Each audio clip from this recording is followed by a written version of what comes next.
Yo! What's up mga idol? So ngayon, panibagong tatuan at panibagong kagwapuhan na naman tayo mga idols, no? So ngayon mga idol is yung gagawin natin is half sleeve Polynesian concept, no? So para siyang ano mga idol,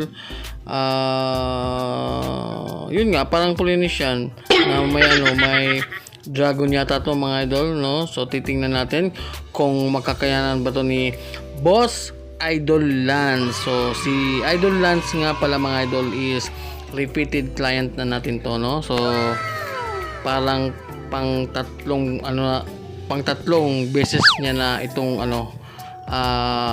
balik, no? So grabe, napaka-solid talaga ni Idol Lance. So yun, so balik tayo sa ating tatuan mga idol. So yung mga ginamit nating needles dito mga idol ay tatlong sizes lang mga idol. So 7RS, 9RM at saka 15RM. So ganun pa rin yung brand ng ating cartridges is Big Bops cartridges.